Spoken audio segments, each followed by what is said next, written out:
Let's go there. Check. Hey, my name again. Striking so hard, make you go insane. Hey, I be the chosen one. I remain no para of Nigeria. So I welcome you to our e-learning YouTube series, which is basically set out to provide information, to educate and entertain our viewers, our YouTube viewers, on both the theory and practice in the world of art. So whatever we're going to be discussing, it will be of benefit to everyone, not only visual artists or theater artists or the music students, but every human being who is interested in creativity and in art. Walking all day like say I know be my man. The street keep urging me. Welcome to this session 6 of Awaken Your Creativity. The topic or the theme is the importance of creativity. Once I come with this brand new one, born animosity, happy the great one. Today we have a very special guest with us in name of Dr. Otun Rasheed. Dr. Otun Rasheed, we welcome you to the section 6 of Awaken Your Creativity. Thank you for inviting me, and it's my pleasure to be here. Thank you so much. So I go straight to the question. Thank you. As a theater practitioner and professional, an erudite scholar, a mentor and a coach to so many students, and how would you, in your own words, define creativity in relation to theater arts? How do you perceive or understand creativity? Well, thank you very much for inviting me and for having this wonderful discussion, Awaken Your Creativity. Let me quickly say, well, I accept all the accolades given to me, but well, I'm still a budding scholar. The idea of the erudite scholar, well, maybe I'm working towards becoming one of those erudite scholars, though. So thank you for that.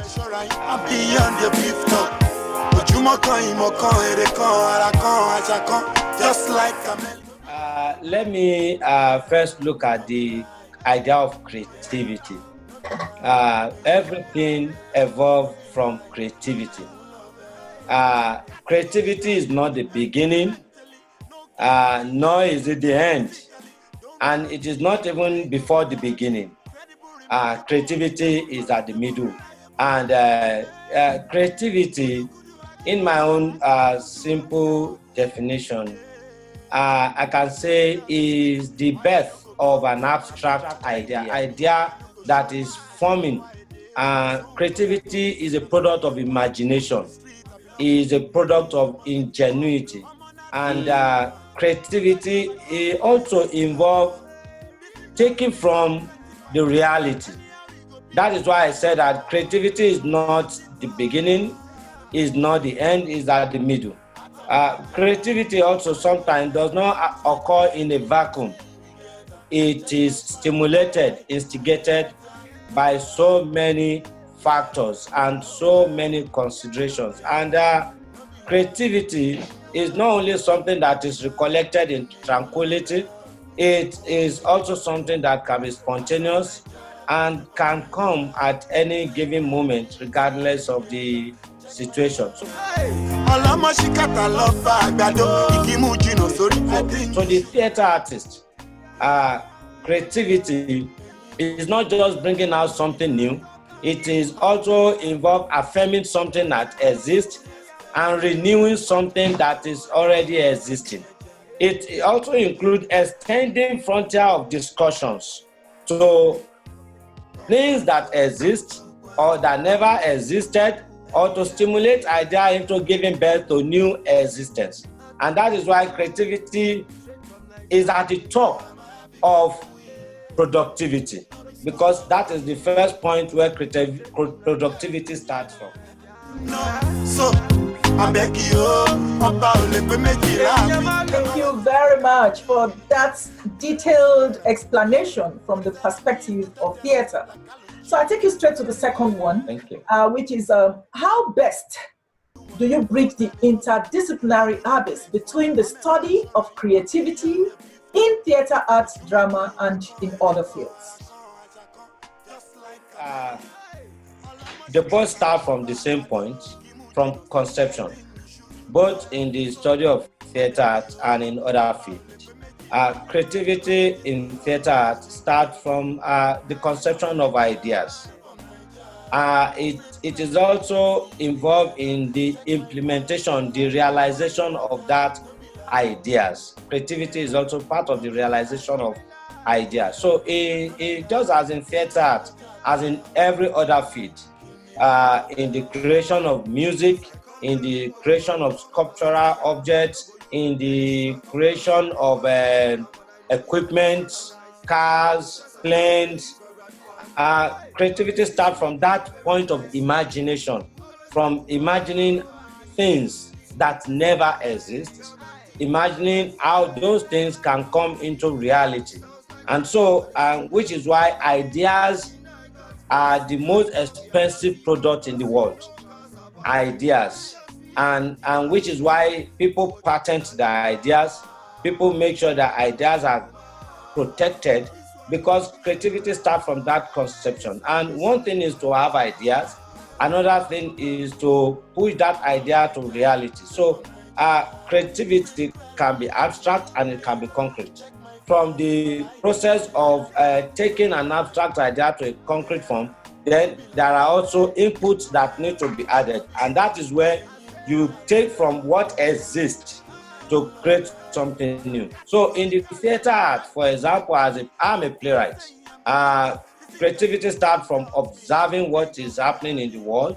And from what is happening in the world, you want to provide solution, you want to affirm, you want to distance or debate an argument. And so you bring out creativity from the characters that you create, from the dialogue that you create, from the setting that you imagine. And which is why creativity, it is both originality and it is also an extension of originality.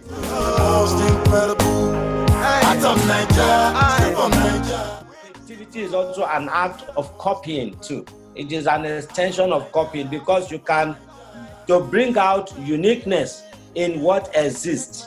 So you can also copy an idea or copy what already exists, but bring out your own signature, something that makes it different from what exists, what makes it uniquely you.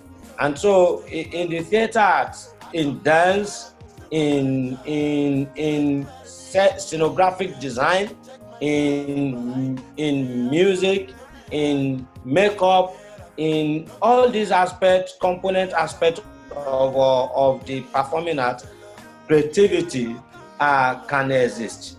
Both from the known dance. Take, for example, you can pick a known dance and create movements that are personal, that are new, that are product of imagination. And such movement can be put into a dance that exists. You can take, for example, an Agbeko dance. You can take a Benin dance. And from the Benin dance steps and dance movement, you can have other dance patterns that are not part of the original Benin dance movement or steps, and infuse that into it. That's also creativity. And it becomes so. There are so many songs that you have seen, that modern musicians, songs that exist that we all know. Even people take songs from folklore and add some new ingenuity to it, in a new imaginative ideas into it, and that becomes creativity.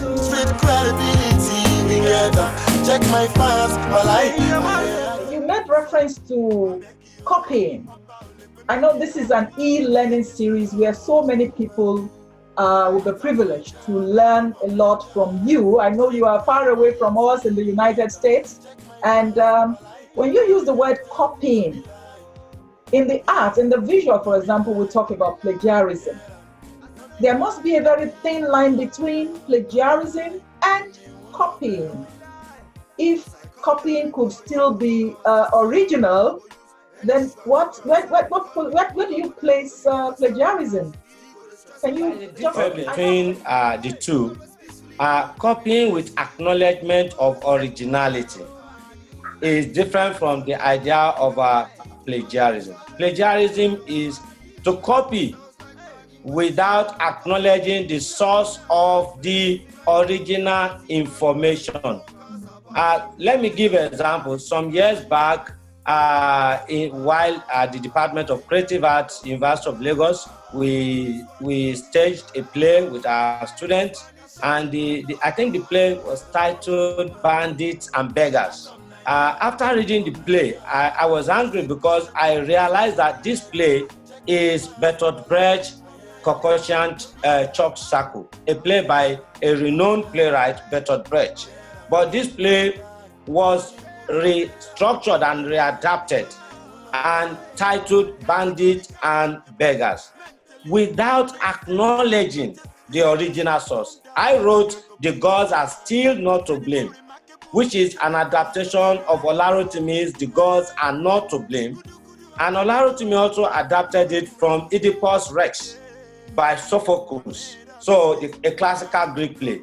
To acknowledge the original source or to acknowledge the source is the difference between plagiarism and copying. But because what we are saying is that no idea comes in a vacuum, and what we are doing, we are extending frontiers of knowledge. If a person make or create a new air condition today, that person must have read books from the past, must have studied the ideas of people of the past, and then that person advanced the knowledge. So that person has brought in something creative, and that does not mean that the person should not acknowledge ideas that are also incorporated into the uniqueness of what he considered to be creative.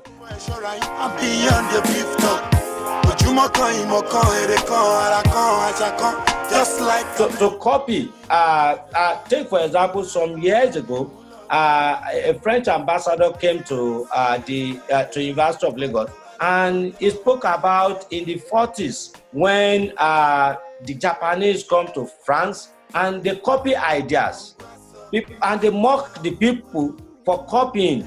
He is trying to say that there is nothing wrong when you copy and you come out to make and innovate from that idea that you copy. He said 50 years after, Japanese now control the automobile industry. People now prefer to drive Japanese cars than even cars that are made from France, where the people also copy the ideas. So you can emulate people, and you can take ideas from people, but you must acknowledge the source. When an idea is taken without acknowledging the source, that is when it becomes criminal. Don't be lie, yeah. Don't be lie, yeah. Why is creativity, significant or important in the theater art? You've answered so many, but I think there's still maybe direct answers for people to understand why creativity is highly, highly significant in the theater arts.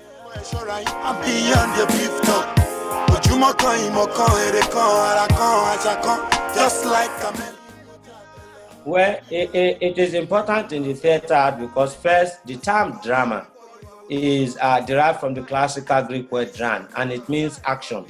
But when you say a word is dramatic, it is not just if you say an action is dramatic, it is not an ordinary action. It is an action that is significant.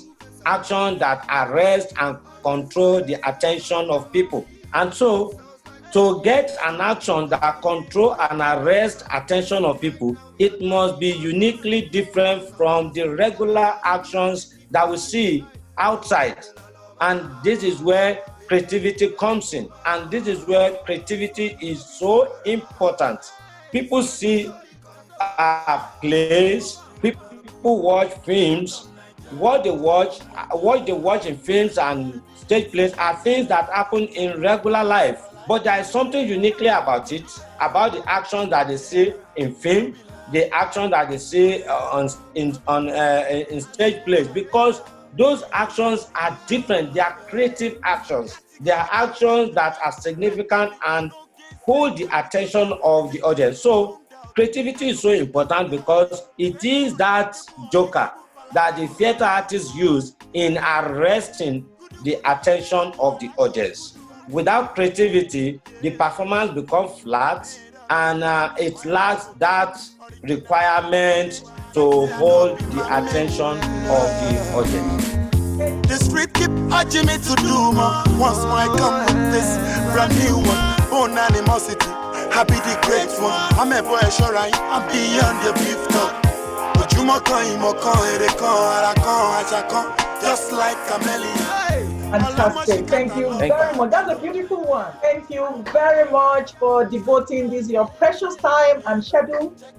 Several of the viewers will be forever grateful having the privilege of having the opportunity of having you and listening to you. So we end this session 6 and look forward to the session 7. Thank you very much once again.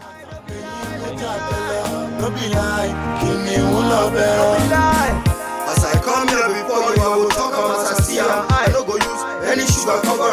Call me your malam, and I know you understand. I'm nice. You go to stress and time, no they use go graduate. I know. We always peacefully do it very nicely. Always try to bother. These movements are nice. Always nice. I know it sounds like bragging, but it's true that I'm talking.